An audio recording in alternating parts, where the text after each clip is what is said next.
Good morning students, welcome back to biology classroom once again. Today I will discuss reproduction by roots. Normally roots have no buds for follow the vegetative propagation, but in case of some plants they have modified root. I mean their root is basically thick, swollen and can able to store food for future uses. This kind of root basically known as root tubers, like such as sweet potato, dahlia, follow this kind of vegetative propagation process by which any root tubers can able to produce new plants. This is the vegetative propagation process by root. Next, reproduction by leaves.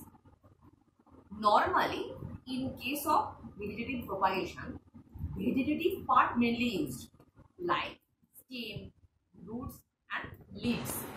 So with the help of leaves, normally bryophyllum leaves follow the process.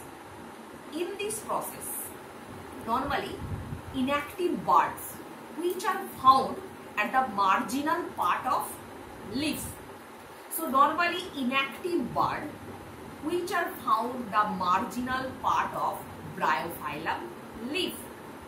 When they get the favorable condition such as moist, food, warmth, they can able to produce new individual plant. Same way, when a matured bryophyllum leaf fall upon on soil, they can able to produce new plants. So before the drop of the leaves, also it can able to produce new plants. So normally bryophyllum leaves and another such plants, begonia, follow the vegetative propagation process with the help of leaves. Next, artificial vegetative propagation. For what we can say is artificial? Because this kind of vegetative propagation is normally happened with the help of human beings. That's why it is also known as artificial vegetative propagation. So look at the book. There are three processes. Normally there are three processes: cutting, grafting, layering. So look at the book. What is cutting? Normally cutting is a process by which we can cut the stem into small pieces, and each small pieces bear the individual root. When they can closer with soil, they can able to produce new plant. This process is also known as cutting. Basically, China rose, hibiscus, rose, except chrysanthemum, they follow the cutting process. Next, grafting. What is grafting? The word grafting is normally, from that we can understood, grafting means one stem grafted with another stem. I mean, when we cut any stem and again we plant them, again we plant it with another stem, graft it with another stem. This process is also known as grafting. So grafting is a process in which when we plant any cutting stem with another cutting stem, that is grafting process. So in this process, normally which part is grafted with another stem, that is known as scion, and on which that is grafting, this part is known as stalk. So scion and stalk both grafted with cellotape and different types of hormones and leave them few days. After few days from the grafting place, they can able to produce new plants. So normally grafting mostly found in rose plant. Next, layering. Layering, which process? Layering is the process in which normally the lower branches of any parent plant which can able to touch the soil, they can individually bear the roots. First of all, this lower bend attached with the parent body, But when they can able to touch the soil, I mean they can follow the new roots, again then we can detach from the parental body. And this kind of stem normally able to produce new individual plants. This process is also known as layering.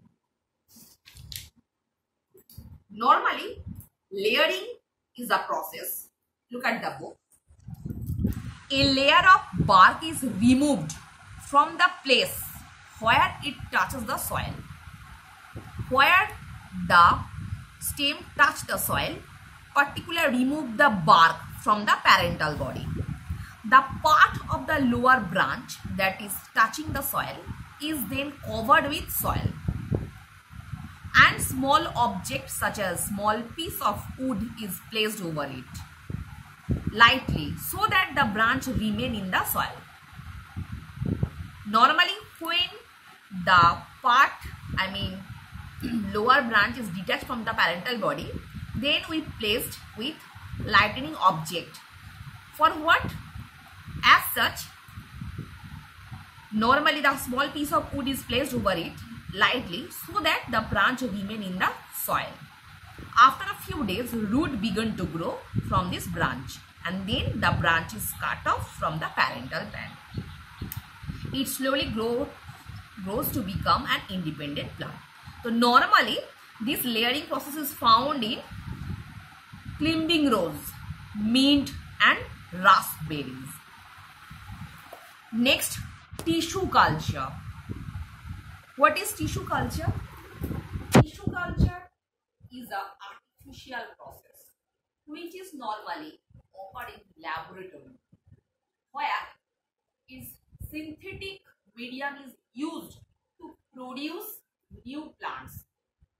At a time, many new plants we can produce by a synthetic medium. But synthetic medium will be, it should be sterile. Sterile means there will be no microbes, and we use some hormones to produce these different types of plants together. So normally tissue culture is an artificial process. It is normally held in the laboratory. In a synthetic medium, we can grow at a time many plants. Normally, tissue culture process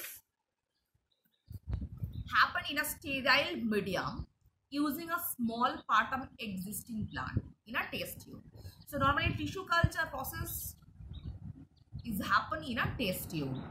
The medium used to grow plant in a test tube is rich in nutrients and suitable for the growth of specific plant.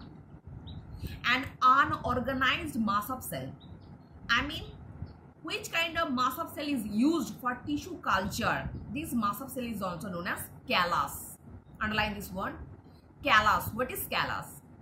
So the mass of cell which are normally used for tissue culture, they are known as callus. The callus is put in a hormone containing medium which induce cell differentiation.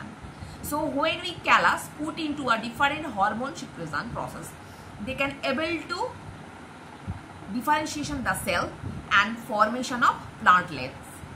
The plantlets develop into an independent plant when transferred to the soil.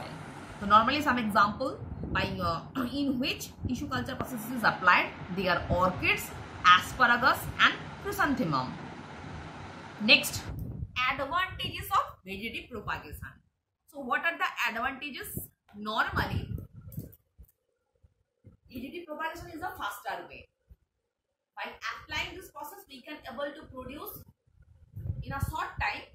There are lots of new plants, and they are totally identical to their parental body. Normally, the plant produced by vegetative propagation bear flowers, fruits earlier. I mean, by using the vegetative propagation process, the new plants can able to produce flower, fruits very earlier.